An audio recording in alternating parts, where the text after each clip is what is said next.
Então vamos lá, vamos falar sobre a titulação da PIP.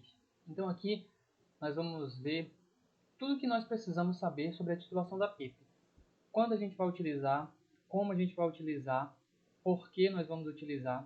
Não, nesse módulo nós vamos ver detalhadamente o processo de titulação da PIP e quando a gente deve usar e quando a gente não deve usar a titulação da PIP, belezinha? Então vamos lá. Então, esse é o esquema que a gente vai utilizar para a gente poder titular a PIP, tá ok? Então vamos lá. O que é a titulação da PIP então? A titulação da PIP é um recrutamento submáximo alveolar com o intuito de abrir áreas colapsadas e melhorar a mecânica respiratória. O que ele é um recrutamento submáximo? Quando a gente faz um recrutamento alveolar, a gente utiliza PIPs muito altas, tipo 22, 25 de PIP, tá ok? No caso, 30 de PIP e tudo mais. No caso da PIP, na titulação da PIP submáxima, o máximo que a gente chega, o teto que a gente utiliza para a titulação da PIP é de 20. Então, o máximo que a gente vai chegar é 20, por isso que ela é considerada uma titulação submáxima. A gente não utiliza o máximo da titulação da PIP que a gente tem na literatura em relação a recrutamento alveolar, tranquilo? E ela vai fazer com que áreas que estejam fechadas por edema, por atelectasia, se abram durante essa titulação submáxima, tá ok? E façam com que haja a melhora da mecânica respiratória, complacência, elastância, hemodinâmica por completo, tá ok? Então a titulação da PIP ela vai servir para isso. E para isso que foi implementada a titulação da PIP, para a gente melhorar principalmente a área de troca gasosa do sistema respiratório pulmonar. Tranquilo? Então vamos lá. Então, quando devemos utilizar a titulação da PIP? Quando nós devemos titular a PIP? Então, nós temos dois casos que a gente pode utilizar a PIP tranquilamente. Que seria quando houver uma piora da mecânica pulmonar. E o que é essa piora da mecânica pulmonar? Então, seria um platô maior que 30. No caso, a gente tem que deixar um platô menor que 30. E uma drive pressure de 15, tá bom? De 15 para baixo. Foi o que a gente viu nas nossas aulas anteriores aqui de ventilação mecânica, como a gente faz esses cálculos, tá? Então, quando a gente vai avaliar a mecânica respiratória desse paciente, a mecânica pulmonar, quando nós encontramos aqui um platô maior que 30 e ou uma drive pressure maior do que 15 centímetros de água, isso quer dizer que a mecânica respiratória pulmonar desse paciente não está adequada, não está boa, está preditiva de lesão pulmonar. Então, a partir desses valores, a gente tende a ver que a PIP que esse paciente está utilizando não está sendo ideal. O volume que esse paciente está utilizando não é ideal. Então, é uma hora da gente regular essa PIP, colocar essa PIP num valor ideal. E para acharmos essa PIP ideal, nós temos que titular ela e ver qual é que é a mais adequada para esse paciente neste momento. Não quer dizer que a PIP que a gente instituir para esse paciente vai ser a PIP que esse paciente vai levar até o final do tratamento. Não. Neste exato momento, o paciente está necessitando de uma PIP X. Posteriormente, esse paciente pode melhorar ou piorar mesmo com a titulação da PIP. Posteriormente, com o progresso da doença ou a regressão da doença, essas PIPs elas vão mudar, vão diminuir ou vão aumentar. Mas no momento, a gente precisa achar uma PIP ideal do momento para esse paciente, tá? Então, essa é o modo que nós vamos achar qual é a PIP ideal para esse paciente. O outro modo é quando houver uma piora da relação de PF do paciente, tá? Entre pressão de oxigênio e fração de oxigênio.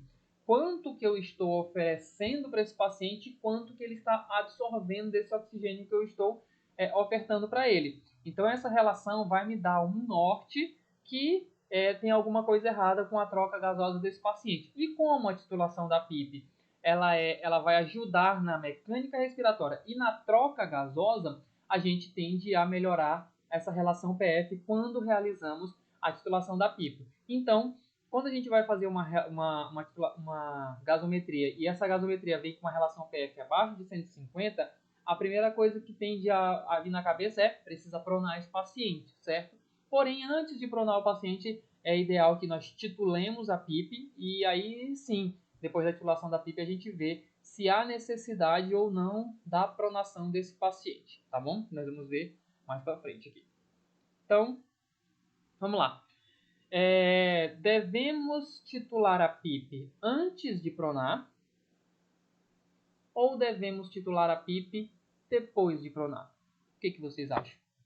Diz aí. Então, toda vez que a gente vê, que nem eu falei para vocês no slide anterior, toda vez que a gente vê uma relação PF abaixo de 150, na maioria dos casos, esse paciente ele está em supino, de peito para cima, certo?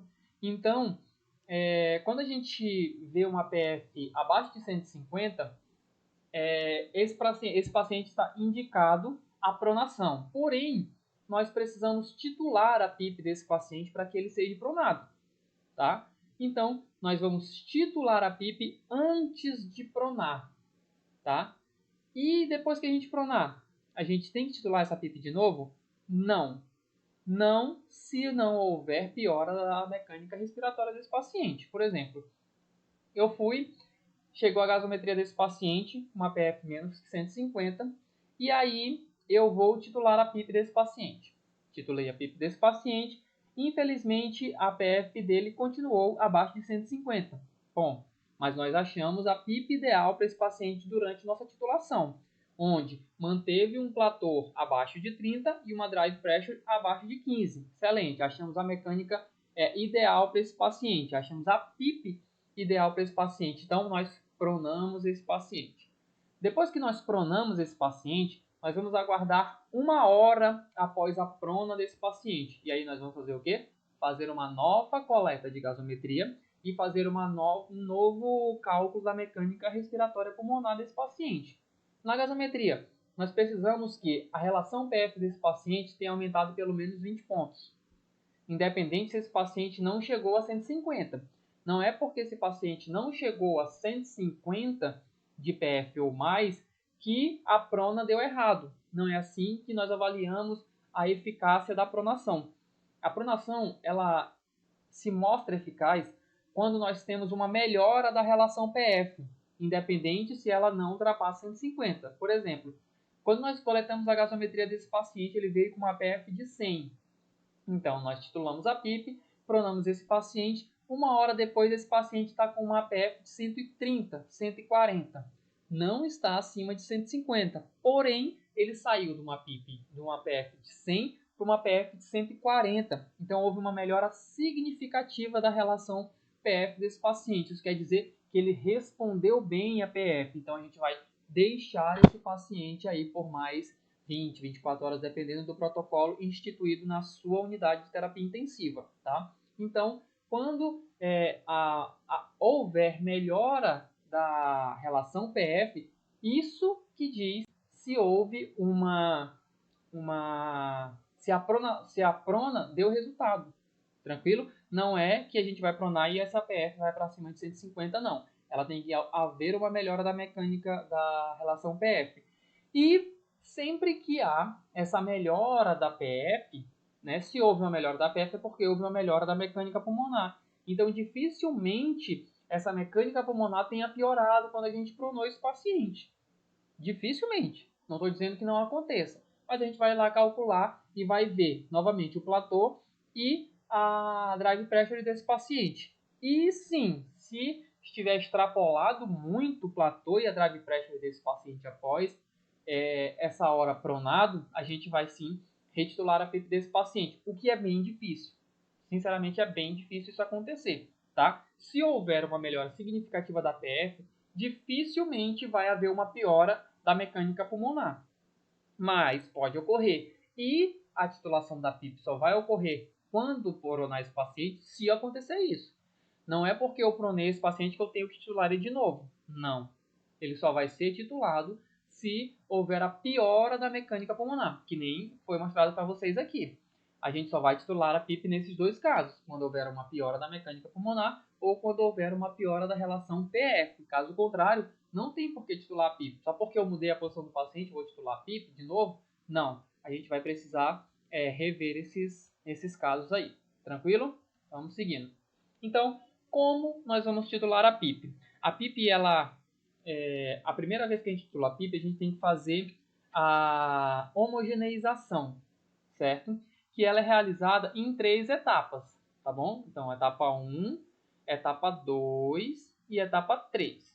Assim, nós vamos ver agora, etapa por etapa, o que nós precisamos fazer para que a titulação da PIP seja eficaz. E assim, em muitos casos, ocorre uma melhora significativa tanto da mecânica pulmonar do paciente, quanto da relação PF, quando nós realizamos esse procedimento de uma forma correta, tá bom? Há possibilidades, muitas chances, de que esse paciente não melhore assim, a PF a ponto de não precisar pronar, mas nós conseguimos melhorar com certeza a mecânica pulmonar desse paciente e achar uma PIP ideal para ele, tá? Então vamos lá. Então, a manobra inicial. Como se dá a manobra inicial para esse paciente?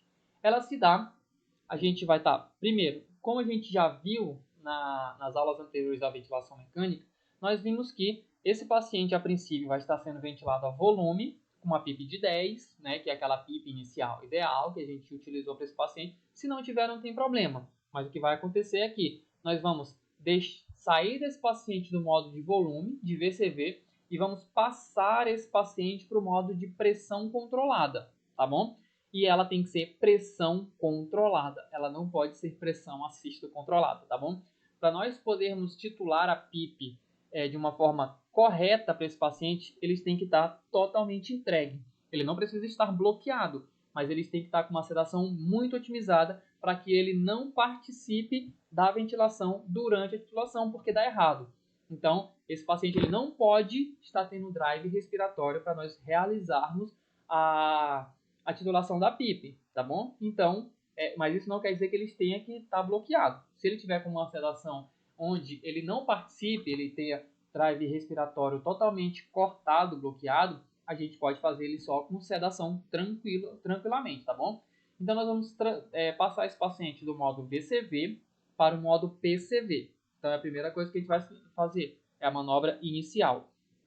Depois, nós vamos colocar um delta de pressão de 15 centímetros, como também nós vimos lá, que é a pressão de pico menos a PIP. Então, esse delta, essa diferença entre a pressão de pico e a PIP é o nosso delta. Então, esse delta, a gente vai manter ele em 15. Por que em 15? Porque dentro dos 15, nós conseguimos manter uma proteção. Porque se nós temos um delta de pressão de 15, o platô ele não vai passar de 15, certo? Então a gente não vai colocar uma pressão exorbitante dentro do pulmão desse paciente quando nós fizermos uma titulação da PIP, certo?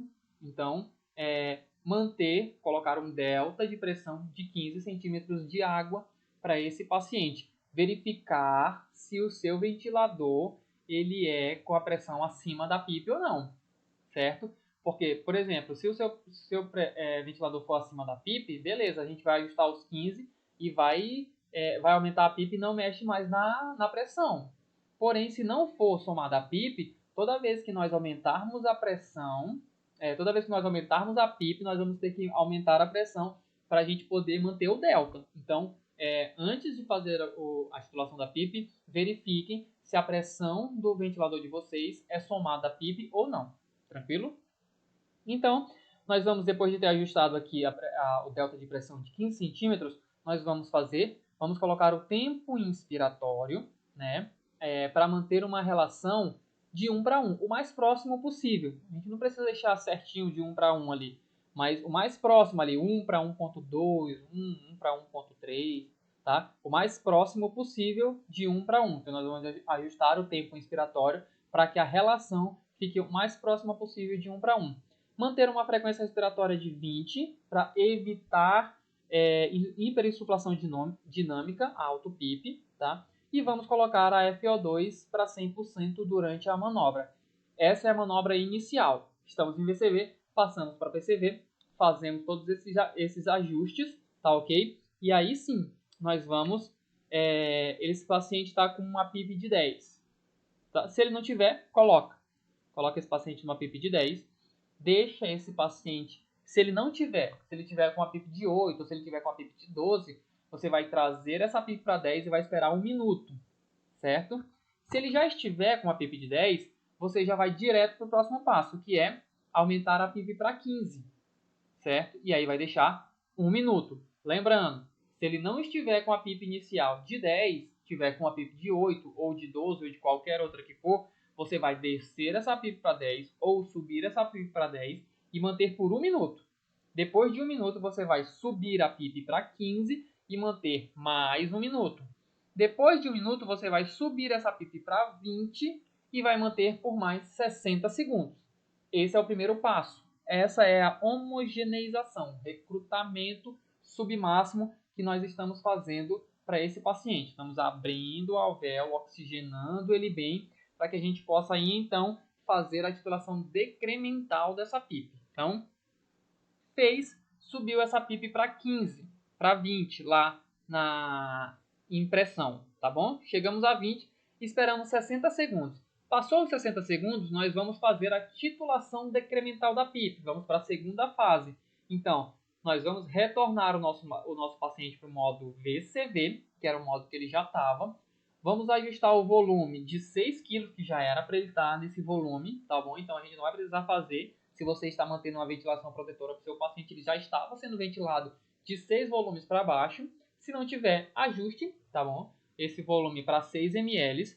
Vamos manter um fluxo, já que a gente não ajusta tempo inspiratório em volume corrente, nós vamos ajustar o fluxo para que o tempo inspiratório fique mais ou menos de 1 para 1. Isso leva a um fluxo de mais ou menos 40. Ajustando um fluxo de 40, ele consegue, com a frequência respiratória de 20, ele consegue mais ou menos deixar a relação em 1 para 1, com fluxo de 40, tá bom?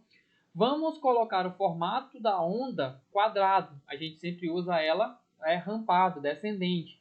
Então, quando nós formos fazer a titulação da PIP, é interessante que a gente coloque ela de forma quadrada, tá? E vamos manter a FO2 em 100%. Tranquilo? Então, saímos de PCV, voltamos para PCV. Ajustamos todos esses parâmetros aqui. E aí vamos fazer a decrementação dessa PIP. Então, como é que nós fazemos? Partimos de 20. Então, nós chegamos aqui a 20, certo? Chegamos na PIP de 20. E aí nós vamos fazer o quê? Vamos descer essa PIP para 18. Então, diminuímos para 18. Esperamos 30 segundos. E aí fazemos o quê?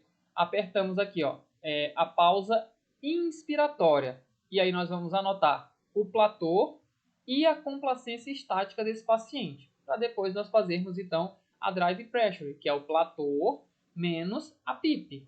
Então, nós vamos apertar. Chegou aqui, colocamos em 18. Esperamos 30 segundos, apertamos a pausa inspiratória.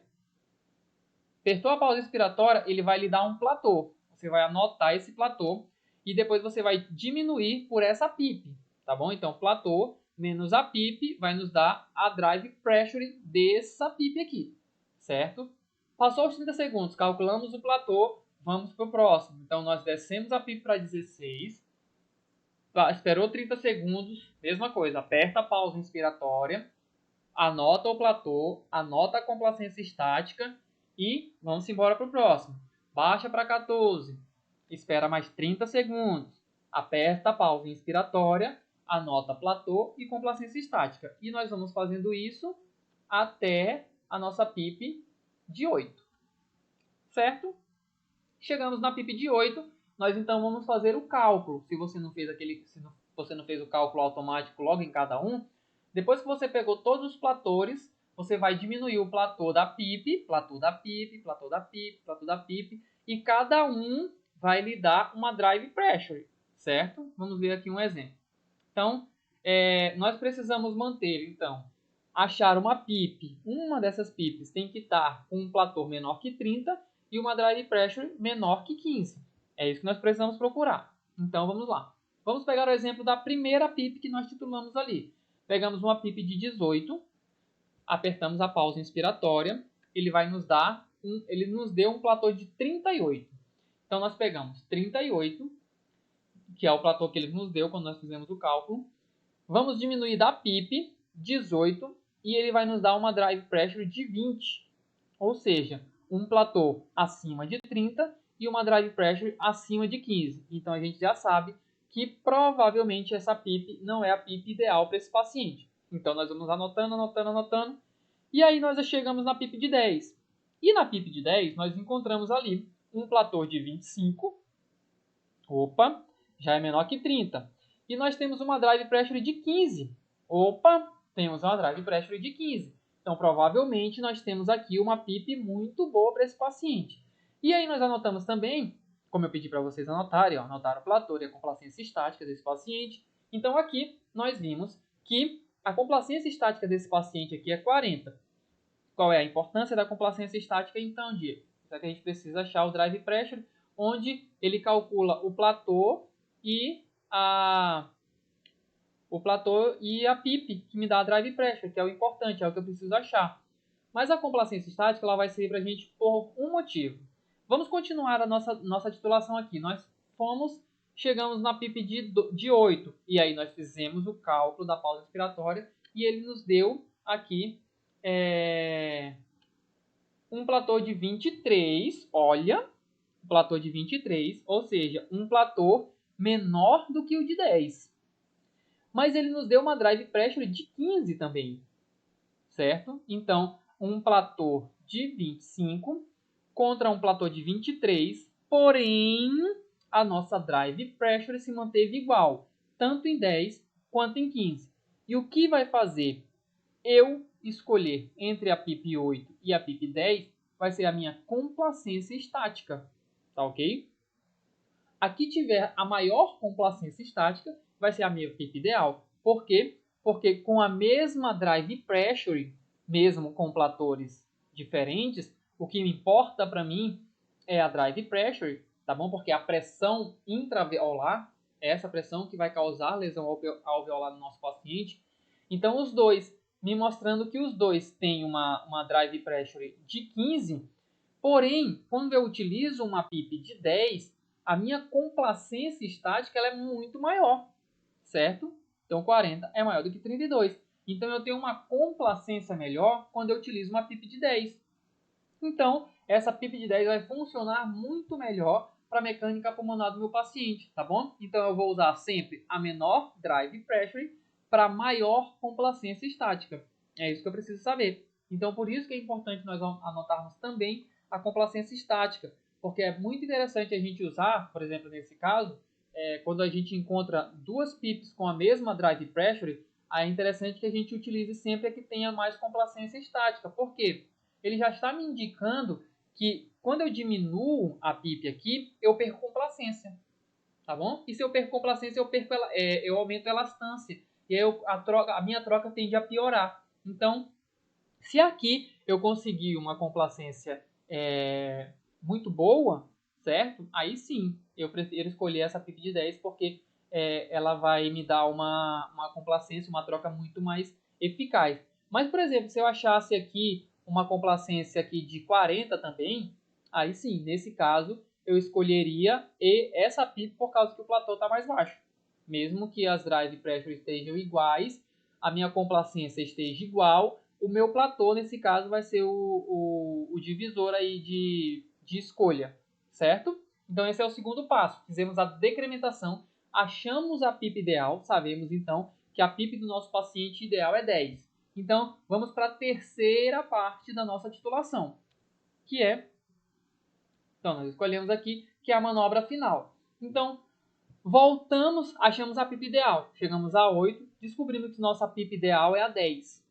A PIP de 10 é a nossa PIP ideal. O que nós fazemos então? Voltamos esse paciente para pressão controlada com aqueles mesmos parâmetros que a gente deixou na primeira fase, que a princípio ele já fica gravado no ventilador. Caso não fique, voltamos o paciente para o modo PCV, mantém o delta de pressão de 15 centímetros, uma relação em Zies de 1 para 1, ajusta o tempo inspiratório para que a relação fique de 1 para 1, mantém a frequência respiratória de 20 e mantém a FO2 de 100%. E aí nós fazemos o quê? Aquela mesma manobra que a gente fez no início. Passamos esse paciente para 10.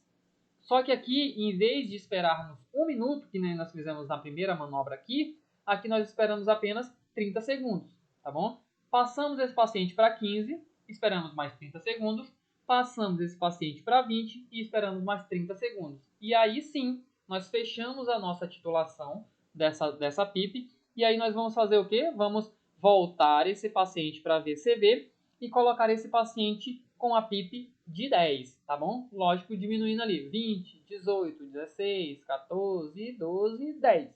E aí chegamos na nossa PIP e deixamos esse paciente com a PIP de 10, tá bom? Retornamos esse paciente para VCV. E aí, em relação a FO2, nós vamos diminuindo a FO2 para manter uma saturação boa para esse paciente, entre 90 e 93, se esse paciente se manter com uma FO2 menor que 100%. Então, após isso, vamos diminuir a FO2 desse paciente até encontrarmos uma saturação periférica entre 90 e 93. Então, é desse modo que nós conseguimos titular de forma adequada esse nosso paciente e manter aí, melhorar tanto a mecânica também como melhorar a oxigenação desse paciente. Então, essa é a nossa titulação decremental mais homogeneização da PIP. Belezinha? Então, manobra inicial, titulação decremental e a manobra final. Belezinha? Até mais!